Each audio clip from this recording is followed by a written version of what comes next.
جب 1999 کے اندر ان کے سفارتکار مارے گئے تھے مزار شریف میں، جو کہ کہا جاتا تھا کہ ماستران ہیں اور افغان نے مارے تھے، جنگ کے برنک پہ آگے تھے، پھر آہستہ سے جنگ، تو اس وقت سے طالبان یہ سمجھتے تھے کہ اس پورے علاقے کو انہوں نے مدد کی ہے اور چھپ کے کی ہے، واضح کی ہے، سب کچھ کیا ہے، اور اس کے بیانات مستقل 20 سال آتے رہے، کوئی ڈکی چکی بات نہیں۔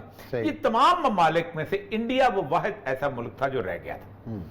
انڈیا نے اپنے طور پہ طالبان کے ساتھ گفتگو کرنے کی کوشش کی، لیکن انڈیا جو برہمن کا وہ جو انگریز نے محاورہ ٹھیک نہیں، غلط نہیں لکھا ہوا، جو چند محاورے ہیں نا فورٹ ولیم کالج میں، ان میں ایک سب سے اہم محاورہ جو ہے کہ بغل میں چھری اور منہ میں رام رام، اور یہ انگریز کا بنایا ہوا محاورہ ہے۔ تاجکستان نے اپنے بارڈر بند کر دیا تھا، اس نے کوئی انٹرفیریشن کی، ایران نے حزب وحدت کو کہا کہ آپ طالبان کے ساتھ دو، ازبکستان نے کہا کہ بالکل ٹھیک ہے دوست تم چاہ کے، ترکی بیٹھ گیا۔ انڈیا نے اس کے ساتھ ساتھ 3 جہاز بھیجے، اور جہاز آ کے جو ہے وہ آ کے اس پہ انہوں نے اٹیک کیا، جس پہ پر سہیل شاہین نے باقاعدہ مکمل طور پہ کم از کم 3 منٹ کا سٹیٹمنٹ دیا ہے کہ آپ ایک چہرہ رکھو، یہ بار بار اس طرح کے چہرے مت رکھو جس طرح کے صاحب۔ اس کے اوپر خان صاحب نے ایک کانفرنس بلائی۔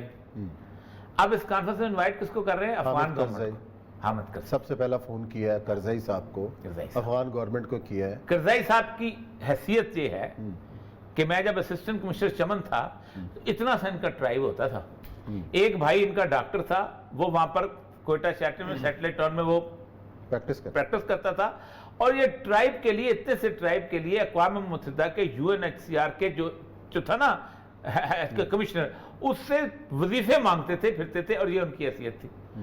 انگریز اور اس کا بھائی جو تھا وہ کہتا تھا کہ آئندہ اگر افغانستان میں کچھ ہوا تو میرا بھائی جو ہے وہ صدر بنے گا، اور ہمیں بالکل اندازہ نہیں تھا کہ افغانستان میں کچھ ہونے والا ہے، لیکن وہ ہو گیا، اس کا بھائی صدر بن گیا۔ میں خان صاحب کو بالکل نہیں پتا، خان صاحب یہی سمجھتے ہیں نہیں وسیع البنیاد حکومت انہی سے ان کو شامل کر کے بنے گی نا۔ پہلی بات ہے آپ کون ہوتے بنانے والے؟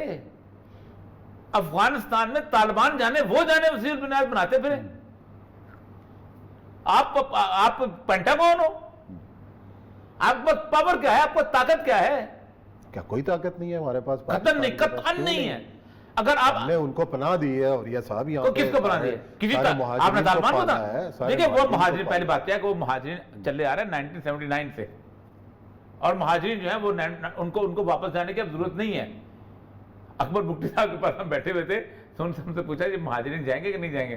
کہتے ہیں مہاجر مدینہ سے واپس نہیں گئے، یہ تو مطلب وہ سیٹل ہو جاتے ہیں، بہتر ہے۔ مہاجرین تو ظاہر بات ہے پاکستان کی اکانومی میں سے، اور ایک بات یہ کہ ہم نے مہاجرین کو گالی بنا دیا ہے پاکستان کے اندر۔ بلوچستان کی کراچی سے لے کے کوئٹہ تک فصلیں آباد نہ ہوتی، وہاں پر کھیت نہ لگتے، مہاجر ورکر کام نہ کرتا۔ انہوں نے کیا کیا آپ کا پورا بلوچستان آباد کر کے رکھ دیا۔ چھوڑ دے اس بات کو، خیر لمبی بحث ہو جائے گی، لیکن سمجھ رہے ہیں وہ مہاجرین تو وہ جنگ کی وجہ سے آئے ہیں۔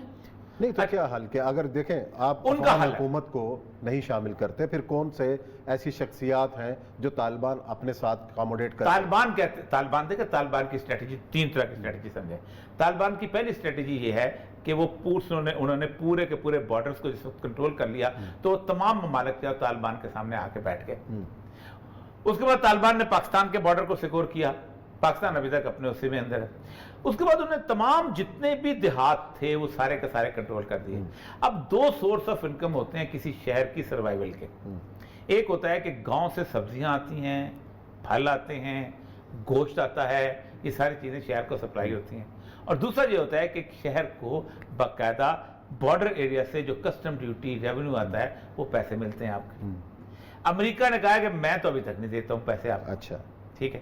اب دوسری بات یہ ہے کہ آپ کے پاس اگر آپ نے کابل سے جانا ہے، آپ نے جانا ہے لغمان جانا ہے، تو آپ کو ہیلی کاپٹر سے جانا پڑے گا، بیچ میں طالبان بیٹھے ہوئے ہیں۔ جہاز سے جانا، آپ کو مزار شریف جانا ہے تو آپ کو ہیلی کاپٹر پہ جانا پڑے گا، آپ کو لشکر گاہ جانا ہے آپ کو ہیلی کاپٹر پہ جانا پڑے گا، آپ کو قندھار جانا ہے۔ تو شہر جو ہیں وہ بیسیکلی ایک ڈراپ پلیس بن گئے ہیں کہ یا تو آپ چھتریاں پہ کمانڈوز لیں اور وہ پھینک۔ تو طالبان نے اس وقت ایک ورچولی پورے کے پورے افغانستان کو کنٹرول کر لیا ہے، اور وہ سمجھتے ہیں کہ ہم شہر میں داخل نہ ہوں۔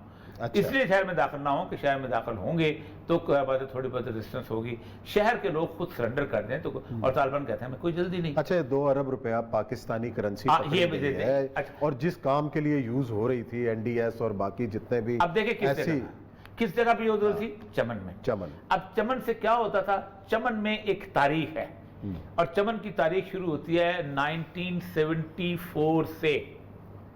1974 میں اس چمن، دوبندی، گڑنگ پل، نیچے گلستان اور اوپر تک جو علاقہ ہے جس میں قمردین کاریز ہے، یہاں سے بلوچ، انسرجنٹ اور پشتون دونوں، محمود خان اچکزئی صاحب کے والد محترم کے زمانے کی باتیں ہیں جب انسرجنسی شروع ہوئی تھی، اس زمانے میں وہ تو ساتھ تھے لیکن ان کے مقابلے میں نیب کے جو لوگ تھے وہ وہاں سے چلے گئے تھے. افراسیاب خٹک کے لوگ تھے، یہ اس وقت وہاں گئے تھے اسی پن بلدک کے علاقے میں جہاں سے کرنسی پکڑی گئی ہے.